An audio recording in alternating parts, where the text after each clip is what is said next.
Bienvenido seas a otra lección más de tu curso, Los 10 Esenciales de Urgencias con Catlego. En esta ocasión veremos el tema de tratamiento del paciente en estado de choque.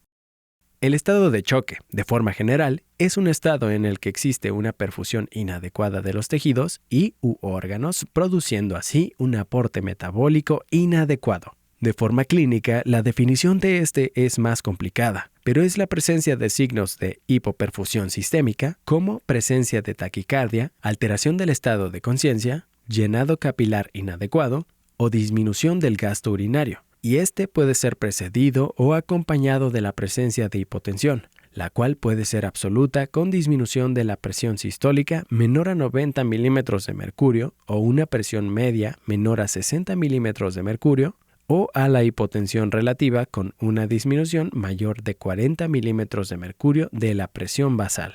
La evolución natural del estado de choque sigue varias fases. La primera fase se caracteriza por un factor que genera hipoperfusión con posterior producción de hipoxia. Esto genera que a nivel celular se degrade el ácido láctico y se acumule el lactato.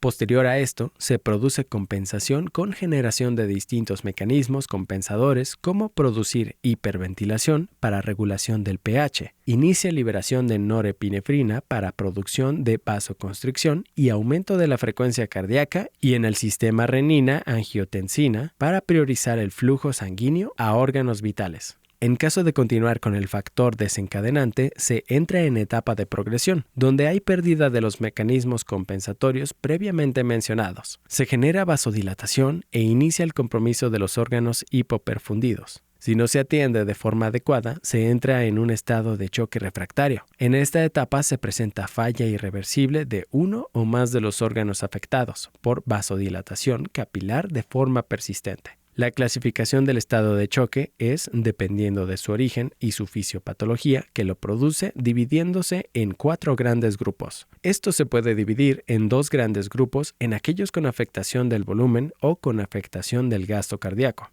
El choque hipovolémico es debido a la disminución del volumen intravascular y puede ser generado por distintos mecanismos como el hemorrágico debido a lesiones vasculares importantes. El siguiente es el hipovolémico por pérdidas plasmáticas, pudiendo causarse por quemaduras, pancreatitis, deshidratación, entre otras. El siguiente y el más frecuentemente presentado es el choque distributivo. Este se caracteriza por presencia de vasodilatación generalizada con disminución relativa del volumen intravascular y puede ser debido a la producción de endotoxina por procesos infecciosos como en el choque séptico, por liberación importante de histamina que genera vasodilatación, como en la anafilaxia o por la pérdida del tono vascular en el choque de origen neurogénico. Otra causa de choque es el cardiogénico por disfunción del ventrículo izquierdo. La afectación del volumen latido puede ser debido a la afectación de la precarga, postcarga y contractilidad, pudiendo ser producido por infarto agudo al miocardio, valvulopatías, cardiopatías, Takotsubo o mixoma atrial, o puede ser por alteraciones en la frecuencia cardíaca que puedan disminuir la precarga. El choque obstructivo es por afectaciones extracardíacas, ya sea de la precarga o que generen obstrucción del flujo de salida del ventrículo izquierdo. La disminución de la precarga por aumento de la presión intratorácica, como neumotórax, herniación del contenido abdominal a cavidad torácica o ventilación con presión positiva. La obstrucción del tracto de salida causa disminución del volumen latido, como la hipertensión pulmonar severa o tromboembolismo pulmonar. El manejo del choque séptico se divide en 3 grandes grupos. El tratamiento etiológico es la base del manejo del choque, pudiendo variar desde el manejo antibiótico, terapias de reperfusión, cirugías, entre otros. Tras la determinación de la posible causa de choque, se tiene que valorar la necesidad del manejo con líquidos, siendo este el siguiente eslabón del manejo. Y por último, en el caso de poca respuesta, se debe valorar el inicio de la terapia con medicamentos vasopresores o en caso de requerir fármacos inotrópicos. El manejo con líquidos no se le administra de forma general a todos los pacientes. Se ha encontrado que solo el 50% de los pacientes tienen respuesta al manejo con terapia hídrica, por lo que estos son catalogados como pacientes respondedores. Para definir si el paciente es respondedor a líquidos, existen múltiples métodos tanto invasivos como no invasivos. En los no invasivos se puede realizar la elevación de piernas de forma pasiva, cambiando su posición de horizontal a vertical. Esto produciría un aumento en la precarga y se aumentaría el gasto cardíaco en aquellos respondedores, valorándose esto como una valoración por ecocardiografía pre- y post-maniobra. En aquellos respondedores se debe iniciar manejo con líquidos, recomendando principalmente el uso de cristaloides sobre el uso de coloides para reposición de volumen.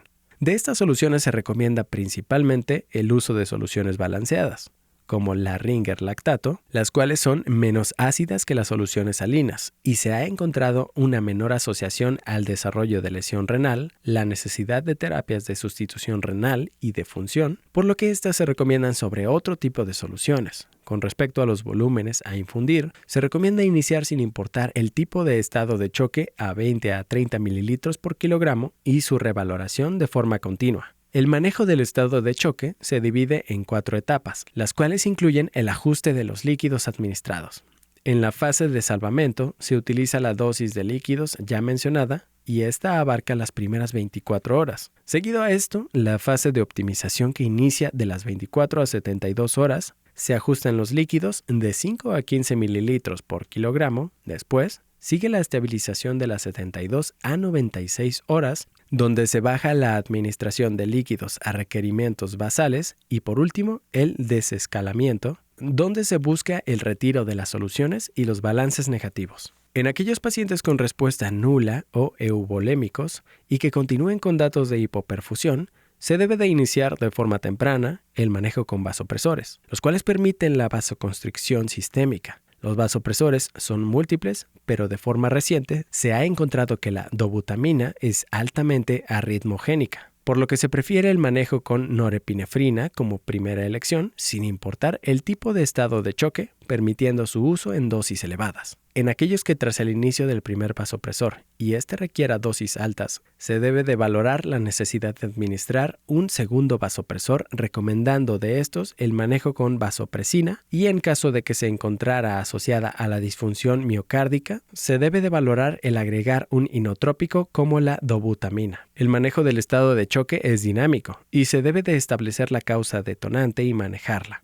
Existen metas para definir si el manejo de este estado está siendo suficiente o se tienen que optimizar medidas. De forma general, estas se pueden dividir en 2 grandes grupos, las variantes hemodinámicas y las clínicas. Las hemodinámicas se recomienda mantener cifras de tensión arterial media entre 65 a 70 milímetros de mercurio para facilitar la perfusión tisular. Además, se recomienda presentar presiones venosas centrales entre 8 a 12 milímetros de mercurio. Sin embargo, esta última medición es difícil de obtener en la práctica clínica común y además no es tan confiable. En las variables clínicas se recomienda la valoración del estado neurológico. Además, se debe de valorar el gasto urinario, recomendando mantener un gasto de 0.5 mililitros kilogramo hora, indicándonos una perfusión adecuada a nivel renal. Además, la apariencia cutánea mejora con adecuada coloración y un llenado capilar adecuado. Y otra variante que se puede valorar, la depuración del lactato en aquellos pacientes que se presenten con un lactato mayor de 3, se recomienda una disminución de este entre el 20 al 60% en las primeras 6 a 24 horas. Hemos finalizado una lección más de los 10 esenciales de urgencias con Catlego, abarcando las principales generalidades del tratamiento del estado de choque.